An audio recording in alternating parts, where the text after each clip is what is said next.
how the wellness culture sells you a lie. And it's very interesting because I've been a personal trainer for a long time. You kind of see a lot of supplement use and talk about all sorts of like, thousands of different supplements. You don't really need it.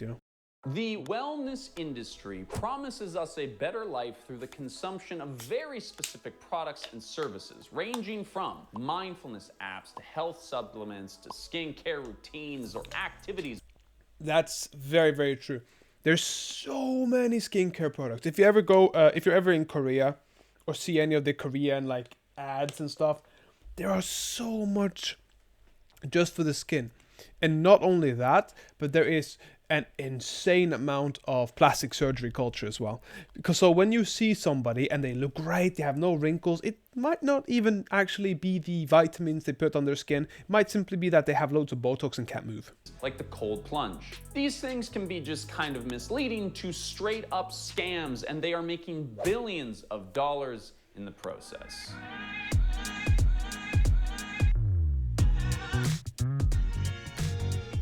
So when we started the researching for this video, I had no idea what we were getting into. Because as we learned in the making of this, the global wellness industry is valued at $5.6 trillion. The industry itself is... That's a lot more than I expected, but there's a lot in the wellness industry that's actually quite good. For example, personal training, physical health, you got massages, you got... some people enjoy aromatherapy and things like that. You have, well, I don't think cold plunges is bad. I think it's good, even if it's just for mentality. If you're like a fighter or you're like an athlete or something, it's also good for mentality. I'm not sure whether the scientific papers are saying, oh my God, you have to cold plunge, man, you have to. But I enjoy doing it. I do a cold shower every day. So big that it is also referred to as the wellness economy, which stretches across everything from personal care to physical fitness, spas, healthy eating, tourism, and even real estate. So with that massive industry, you have to sort of wonder what wellness even means, right? Well, it turns out that this isn't the easiest thing to answer, even from the industry itself.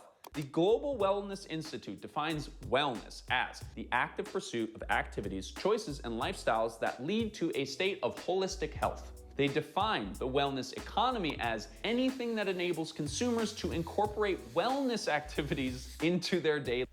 That's really, really, really vague. Because it enables consumers to incorporate wellness. So it could be anything. It could be candy by that definition. Because let's say I eat candy, I eat a lot of chocolate, and I say, well, because I'm eating a lot of chocolate and I'm getting fat, it is pushing me to go to the gym. Therefore, it enables me to incorporate wellness activities.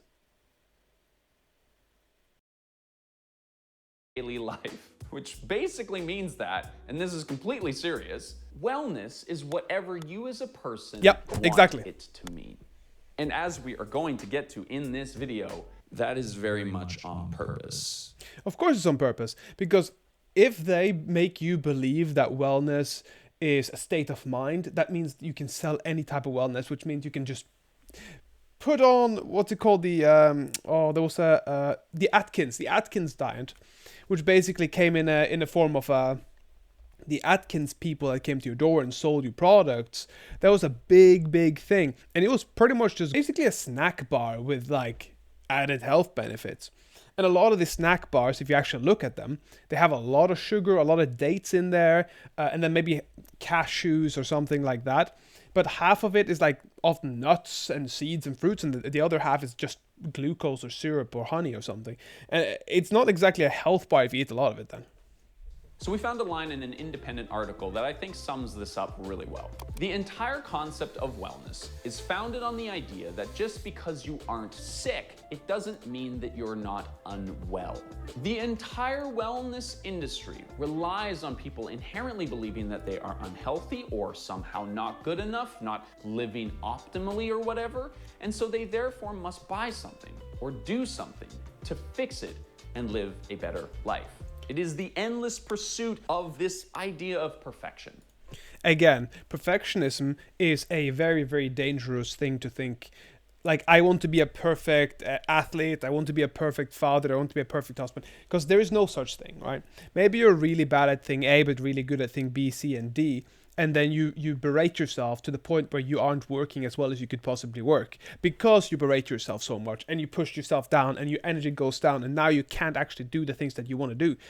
It's very, very difficult to agree with a society that keeps pushing the agenda that you are sick and you aren't perfect, therefore you need health supplements and you need surgery to be both happy and healthy and content.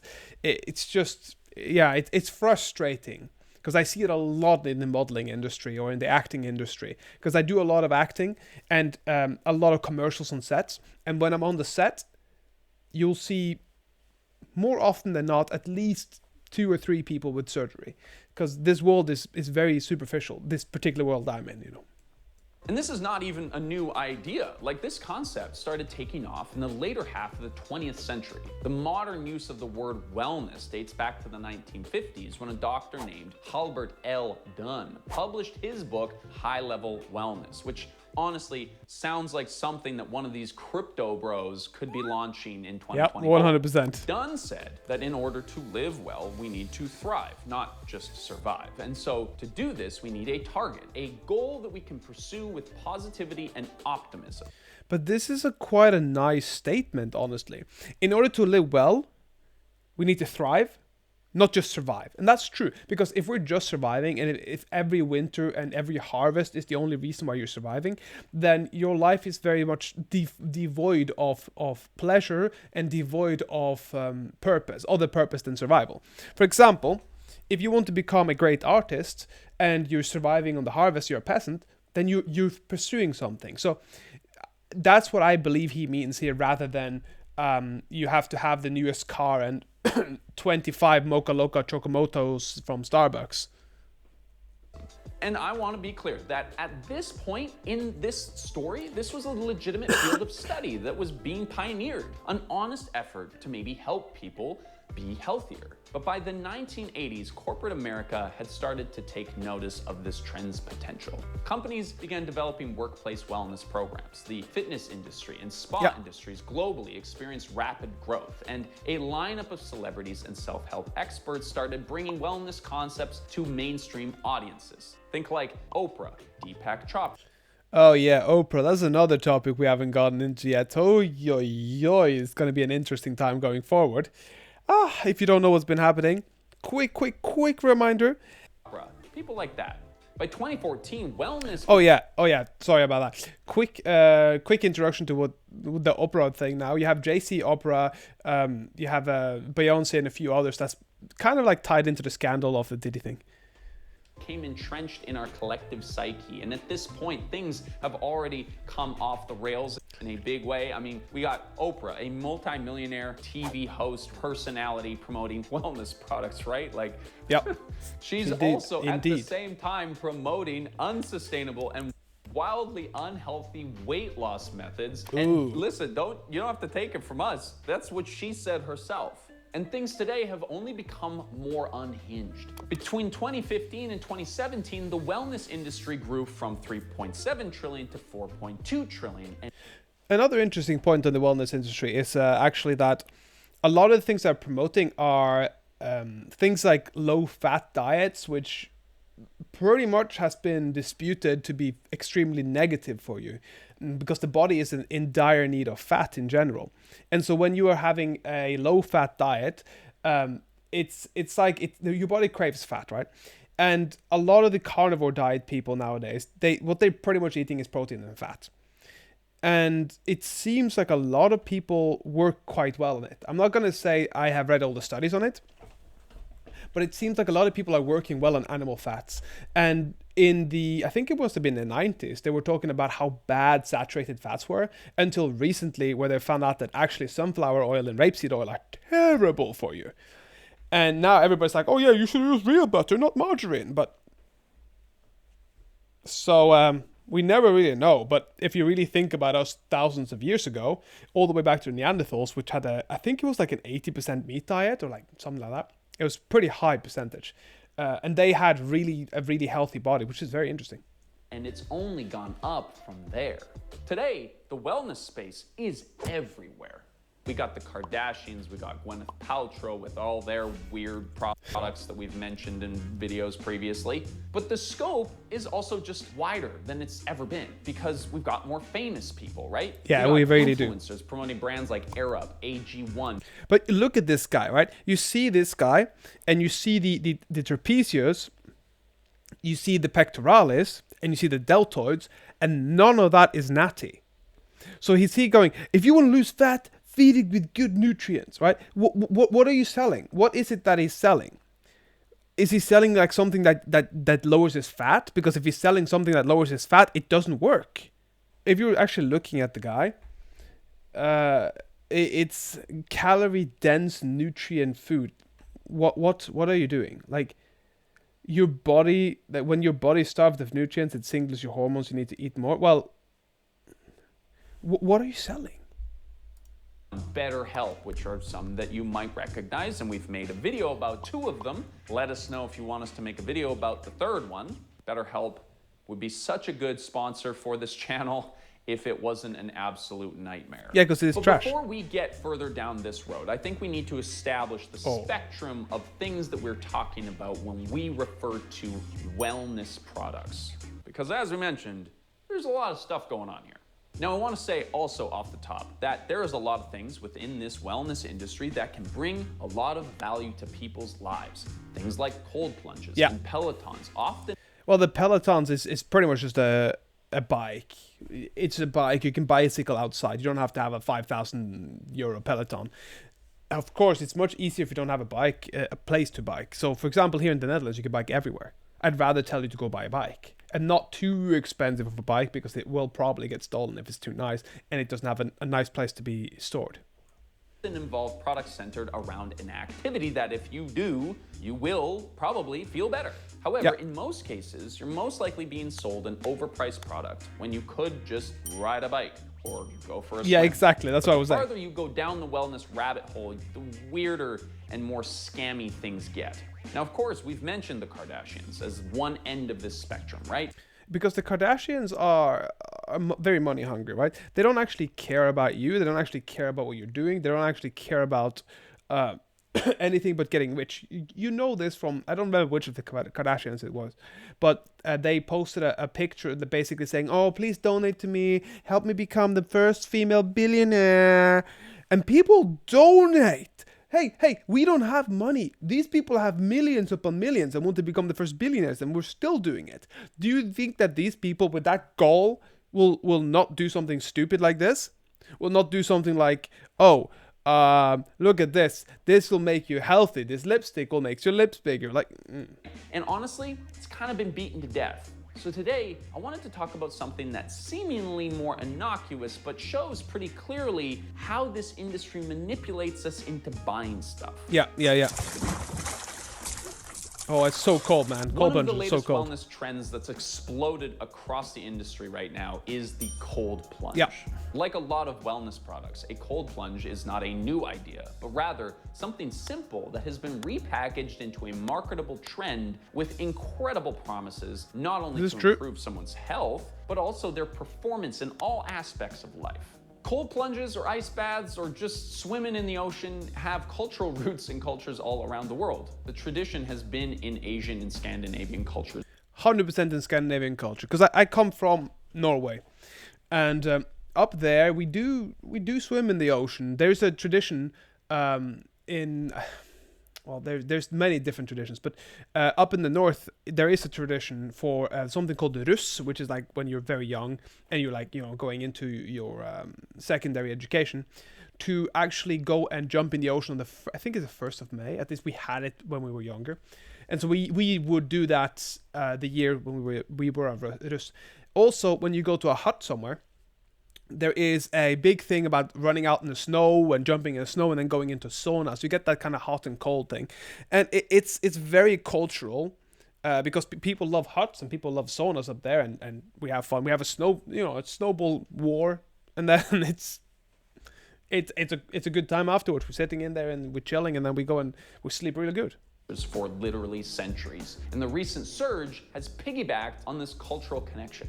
And you actually see this quite a lot in the wellness space. Crystals, meditation, yoga. The wellness industry often borrows from other cultures because it validates the significance of this activity.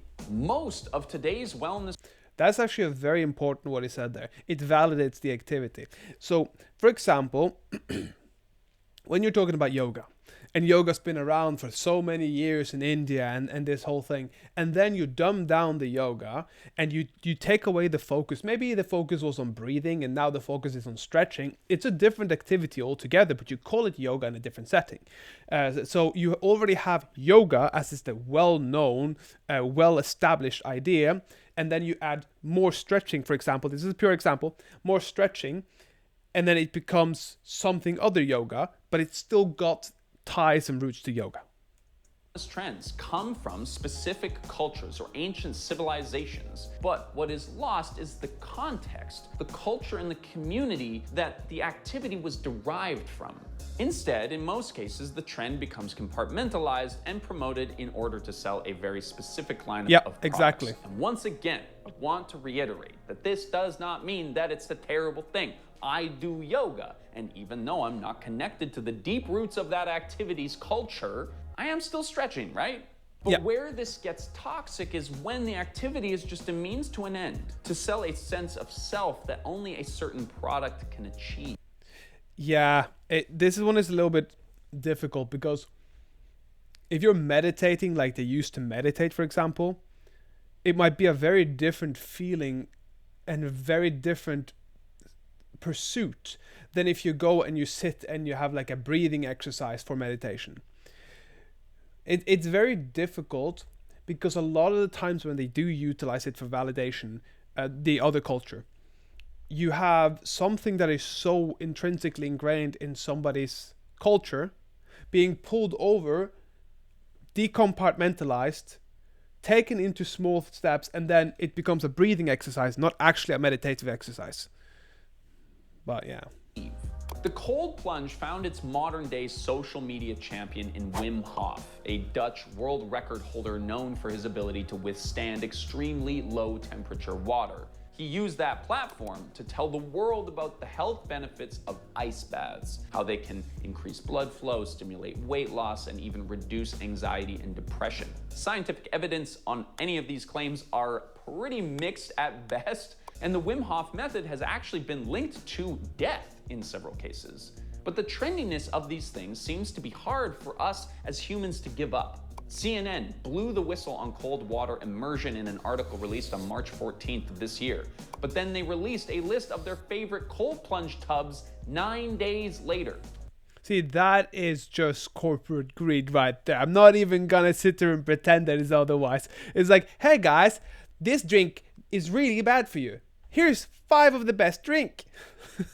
It seems impossible to scroll through Instagram or TikTok without coming across a video on our feed with somebody telling us about the life-changing benefits of cold plunges or seeing an influencer climb into one. And this is crucially a part of the trend's success, I think. Cold showers, the ice bucket challenge, cold plunges of whatever variety, all have that wince factor for the viewer, right? Even if you're not buying into the trend yourself, you still kind of want to watch a hot influencer freeze their ass off for your own entertainment. There's a whole debate about whether or not cold plunges, or cold therapy as it's sometimes known, has any kind of real health benefits or not. Our friends... Thing is, there is actually a study in Scandinavian countries of the hot and cold, especially in saunas. And they've actually found them to be kind of like a mimic of the sun and giving you that dopamine that it should be a lot more seasonal depression. But apparently that is one of the helpers that has helped against seasonal depression, which is very, very fascinating. And I'm going to see if I can find the study.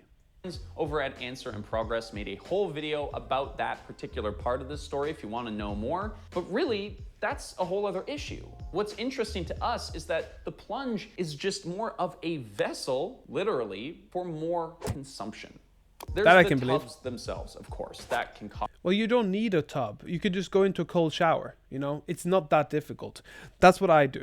Even if it doesn't give me a different health benefit, except for maybe mental strength or some way of thinking, hey, you know what? This could be really, really good for just discipline, getting in. Every time I get in the shower, I do about like 30 seconds cold before anything. I don't need to buy a 10,000 euro cold stoic 5,000. I can just go in the shower. Cost $10,000 in some cases. There are fancy gyms and wellness studios where you this can is true. sign up I with see a a lot of monthly them. membership to cold plunge on the regular. But more so, the cold plunge culture has become associated with hustle and gym culture. Gym culture, yes. It's very true because everybody's like, I wake up at 5 o'clock in the morning. I walk, have a great coffee. Then I run for 35 minutes, do weights for 3 hours. And then I, of course, go to my cold plunge to start my day at 11 o'clock. Yeah, it happens. Gimp culture? That'd be kind of interesting. What cold plunge culture has become is a part of hustle culture, of gym culture. The latest thing that you must do if you are serious about training and optimizing yourself to become the most alpha version that you can be is if you're cold plunging. From celebrities on AD tours showing off their special cold plunge setups to Joe Rogan evangelizing about the benefits of it on social media, cold plunging has become a marker of your health and grit and perseverance and like business savvy. Maybe not the business savvy and stuff, but I really see it happening that it's a marker of grit and determination, because a lot of fighters have been doing it for a long time. You have a fighter called Jan Blachowicz, which he was the UFC champion in light heavyweight division, and he goes out in the Polish frozen lakes, not lakes, I mean like, it's not, I think it's, no, it might be a lake, and just like digs a hole and then digs down, just like you saw in the former clip. And the Polish fighters, or the fighters that come from cold countries, are often very like gritty, and it must have something to do with the cold, or whatever. And for the third time, I'm going to remind you that there are benefits to doing a cold plunge. I love a sauna. I love a good dip in the ocean. But while some of these will probably make you feel better, they are realistically just capitalism's answer to one of capitalism's many problems. In an overworked, socially I can see an your point. increasingly unhealthy world, the wellness industry sells us the solutions that can be found for free in nature. This is also true, but also they can be found, the problems are being created by a system which are over-capitalizing on the workforce, and then via capitalization, they are utilizing things such as a $10,000 plunge bath to sell to you to calm down from overworking. So you might as well just not have worked that much in the first place and not needed a $10,000 bathtub. But people want to hustle, and people want to show how gritty they are and determined they are, and they go straight down the rabbit hole of stressing their asses out and not being able to even mentally afford a day off because they feel like they're lazy, because then they aren't hustling 24/7, 96 days a week. You know what I mean? Like, it's always like some ridiculous thing. Oh, I work 27 hours a day because I broke my day up in 6. Okay. But for a price. If you start looking at almost all of the products in the wellness canon, it can all basically be solved by going outside. But go outside and swim. Not a lot of us do that anymore. Not everybody has a cold lake or river nearby that they can just jump into whenever they're feeling depressed. Very true. A lot of us live in cities, and our 9-to-5 jobs don't let us spend time in nature on a regular basis or at all. So it's easy for us to be manipulated into buying back those experiences. But it's not really manipulation. It is, hey, I see you guys don't have this around. Maybe buy this $10,000 bathtub.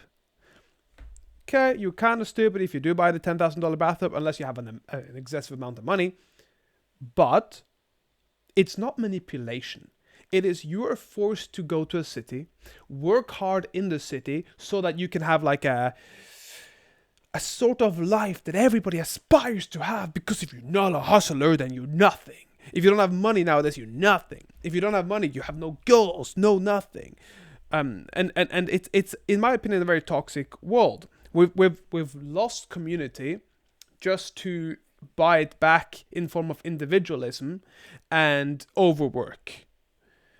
It for me isn't worth it. I would rather have a compound with people that I enjoy hanging with, that I can have kids around, their kids can come around, that everybody can have a good time. We can barbecue, we can jump in the lake, everybody. We need some relaxation in this world right now, and I feel like it's very difficult to find. So I don't really think they're buying. I don't really think they're being manipulated. I just think they are trying to buy the experiences that nature would have normally provided for us. When they are marketed as an investment in our wellness. And ironically, wellness companies know this, and they often refer to this fractured relationship between humans and the land or water or air that sustain us before promising that they have the perfect solution for you. Take Aphora, for example, which is a water company with the literal tagline, "Water for Wellness." On their website, Aphora claims to restore water back to the way nature intended. And the best way you do that is to move to the Dolomites or move to Scandinavia or move to any place where there's very little, emissions and water straight from the source of the mountains being filtered by the sand. That's the best way of doing it. But of course, you can't just do that if you live in London. You can't just do that if you live in New York or in Chicago or in any large city. You can't just move out of nowhere. If you have a job, of course, that is it's dependent on that, and the jobs are dependent on that. The barter culture is kind of dead, and yeah, it probably would be better to have some sort of barter culture back, but I'm not saying fully, because cash culture is superior, because having 250 shoes for a cow isn't as efficient as going, hey, these are my shoes, I can sell them to everybody, then I get the coins and I can buy a cow. It's just more efficient to have one currency that dictates everything. But alas, you can't just uproot everything in the society, especially if you're like working on a grid of some sort, like PCs or anything.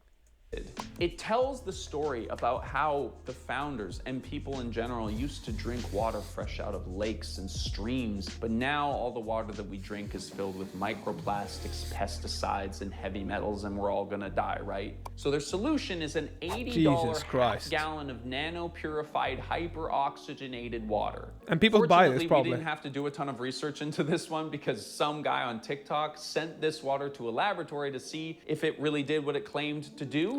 And it turns out that Aphora isn't even clear of the contaminants that they say are destroying our bodies. Hilarious.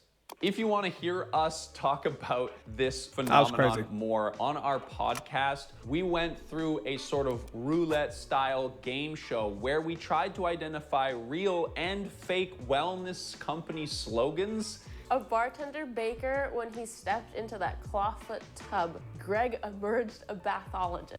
Bullshit. If this one is real, then somebody needs to be fired on the marketing team. I'm going to say this is fake. Yeah, it's real though. Jesus Christ. And yeah, it's hilarious and depressing.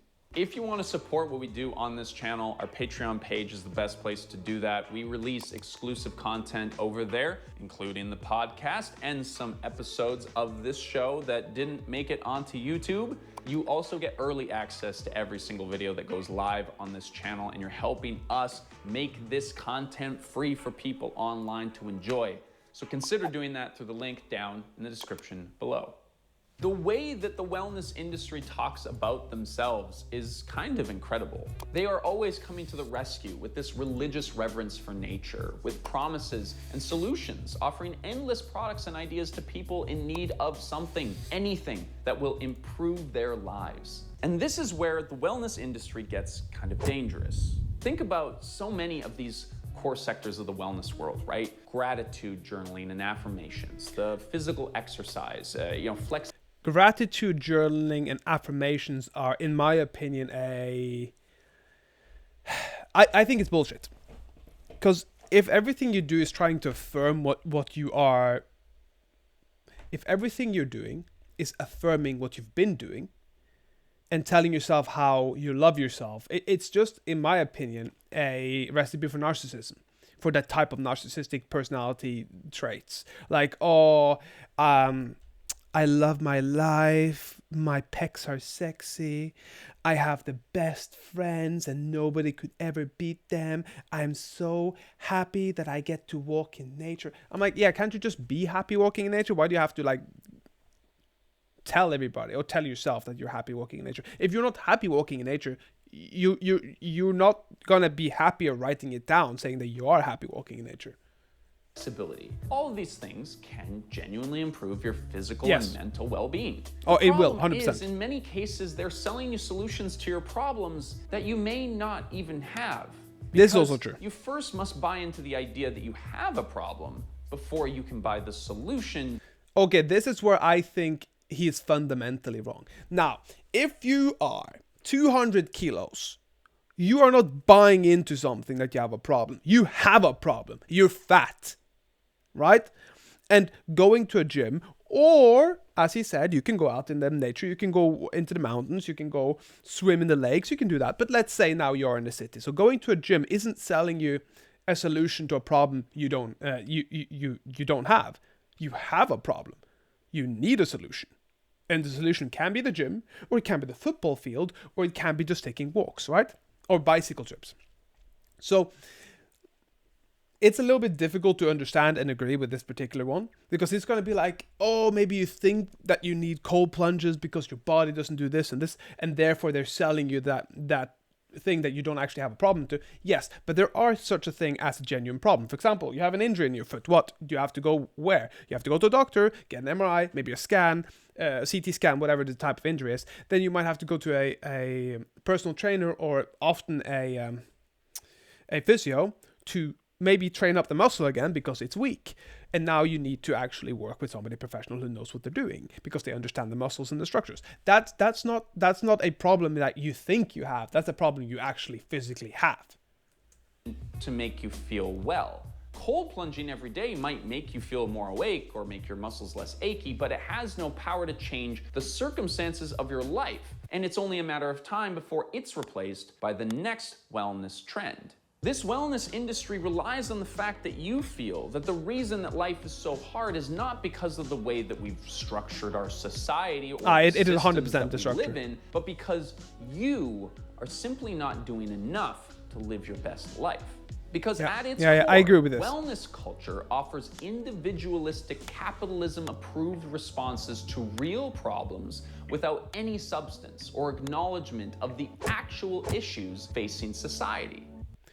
This is very true. I'm not gonna even argue or discuss here. I think that, yeah, it's just true. Wellness culture transforms your struggles into an individual moral failing rather than a collective experience, acknowledging that life is pretty hard right now and that a lot of people are having a tough time. If we are so focused on our individual wellness journeys, we will be less likely to start any kind of collective action to make the world better that we live in together. In other words, if we're busy exercising and cold plunging and working, then we don't have then we actually don't think about the greater problem. Yeah, I get what you mean. Where am I from? I'm from Norway. How about yourself?